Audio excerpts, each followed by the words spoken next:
Ako si Andoy, 58 taong gulang na ako ngayon. Ang kwentong aking ibabahagi sa iyo ay tungkol at nangyari ito noong 17 taong gulang pa lamang ako sa isang karinderya malapit sa amin. Pagmamayari ito ng solo parent na si Aling Marta. May isang anak siya, si Linda. Mas matanda lang sa akin ng 2 taon. Nag-aaral ng kolehiyo dito lang din sa bayan namin. Maganda, matangkad, may hubog yung katawan at maputi. Siya rin ang dahilan kung bakit maraming kumakain sa karinderya ng mama niya. Kadalasan kumakain dito mga lalaki, kadalasan mga jeepney driver, mga estudyante sa high school o sa college. Madlapit lang to kasi sa mga eskwelahan. Tahimik akong nagkakagusto sa kanya. Wala akong lakas ng loob para magtapat sa kanya. Simpleng estudyante lang akong kumakain sa karinderya nila tuwing tanghali. Minsan tumutulong ako sa mama niya tuwing walang klase o sa tuwing tanghali. Marami kasing tumakain pag tanghali doon. Hanggang isang araw dumating ang grupo ni Alexander, mga kapwa college kagaya namin. Madalas silang tumambay sa karinderya kapag nandoon si Linda. Parati silang 4. Halatang nanliligaw itong si Alexander. Napapansin ko yung pagpapakyut nito sa tuwing kumakain ako roon. Nasasaklan lang ako dahil parang gusto din doon ni Linda. Pero sa campus, kilalang chickboy itong si Alexander. Tapos si Raulo pa kasama ang mga grupo niya. Iba yung tipo nila. Lulong sa ipinagbabawal na gamot. Magkano po sa akin? Tanong ko kay Linda. That time walang masyadong kumakain maliban sa akin at sa grupo ni Alexander na humahagikik pa sa tawa. Si Aling Marta nasa kusina, abala sa paghuhugas ng plato at pagluluto. Kaya itong si Linda yung nagtitinda. 25 lang ang sayo. Sagot nito, tapos ngumiti. Nanginginig pa akong iabot itong 50 pesos sa kamay ko. Ganun talaga kapag crush mo siguro. Pagkabigay nito ng sukli, bahagya ko pang nahawakan yung kamay niya. Ang lambot, sobrang sarap hawakan. Agad itong bumalik sa kinauupuan at saka nakikipag-usap sa grupo ni Alexander. Inayos ko na yung bag ko at saka nag-umpisang tumalikod. Ang hirap talaga magkagusto sa isang babae, higit sa iyong tipo. Walang-wala ako kumpara kay Alexander. Pero sana huwag niyang lokohin si Linda kung maging sila. Ganito lagi yung sistema. Kumakain ako sa isang tabi habang hinaharot ni Alexander si Linda. Kinikilig din. Napapansin din ito ni Aling Marta, pero patay mali siya lang ito. Isang order pa nga ng kare-kare para rito sa tropa ko, Linda. Kumain lang kayo ng kumain. Ako na ang magbabayad. Natuwa naman yung 3 kasama ni Alexander. Paborito talaga nila ang kare-kare. Habang binubola nitong si Alexander si Linda, ako naman ay pilit na nilulunok yung minudong in-order ko. Napapainom tuloy ako ng tubig tuwing hawakan ni Alexander yung kamay ni Linda. Bayad ko po. Agad akong tumayo at umalis sa karinderya. Hindi ko kasi masigmura. Bumalik ako sa school at dito nagpatunaw ng kinain.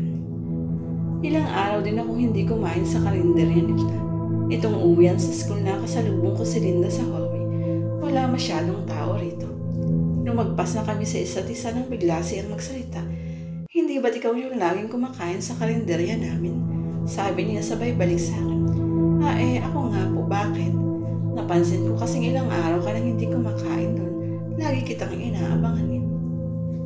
Parang nagkorteng puso yung mata ko at lumakas yung talbong ng dibdib ko. Nang marinig ko yung katagang lagi niya akong inaabangan.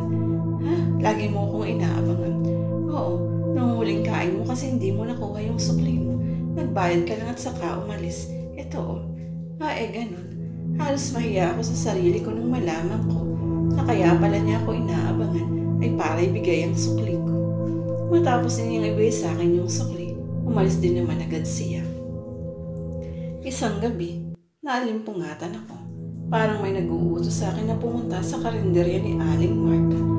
2 kanto lang ang layo nito mula sa bahay namin. Pagkalabas ko ng kwarto ko, isang babae yung naaninag ko sa sopa. Nakaupo ito sa pamilyar sa akin. Linda, sabi ko sabay paandar ng ilaw. Pero nung lumiwanag na yung paligid, wala naman akong nakitang babae. Napakunot ang noo ko. Pero kinisap-kisap ko na lang ang 2 mata ko at saka inisip na baka namamalikmata lang ako. Lumabas ako ng bahay at saka naglakad-lakad hanggang sa makarating ako sa isang bakanting lote. Malapit lang ito sa karinderya ni Aling Marta. Pero napatigil ako sa isang sulok nang makakita ko ng 4 na kalalakihan na lumabas mula rito. Kilala ko sila, ang grupo ni Alexander. Nang makasakay na sila sa motor nila at makalis agad akong lumapit. Dahil sa kuryosidad, pumasok ako sa bakanting lote. Mga ilang segundong paglalakad, mayroon akong natagpo ang isang katawan ng babaeng estudyante. Nakahandusa ito habang wala ng suot na damit.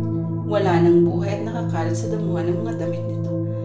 Lalo akong nagimbal nang makilala kung sino ang babaeng nasa harapan ko. Linda. Halos malikip yung dibdib ko. Dahil sa takot na baka ako yung pagkamalan, tumakbo ako pabalik sa bahay. Hindi ako mapakali. Pinagpapawisan ako.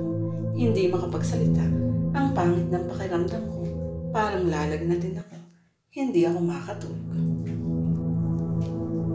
Kinabukasan, umalingaw-ngaw na lang ang balita. Pinatay si Linda at ginahasa sa bakanting lote. At walang sino man ang makapagtuturo kung sino ang may gawa. Hindi ako nagsalita. Natatakot ako na baka madamay. Maraming nalungkot at nanghinayang sa pagkawala ni Linda. Halos 2 buwan ding sarado yung karinderya ni Aling Marta dahil sa pagluluksa sa anak nitong nawala.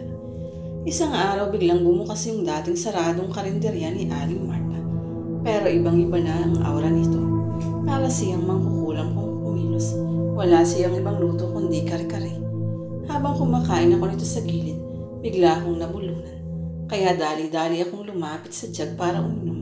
Pero wala itong laman. Kaya napapasok ako sa kusina kung saan si Aling Marta nagluluto. Mabuti at may isang pitson dito at may lamang tubig. Mabulis ko itong tinunggap. Aalis na sana ako nang mapansin ko yung isang silid. Mukhang may tao sa loob. Kaya marahan akong lumapit saka sinilip ito. Tumambad agad sa akin si Aling Marta na may hawak na malaking itak. Dito ako halos masok. Parang bumaligtad yung sikmura ko nang makita ko kung ano ang kinakatay nito. Mga katawan ng tao at kilala ko kung kaninong mga katawan to.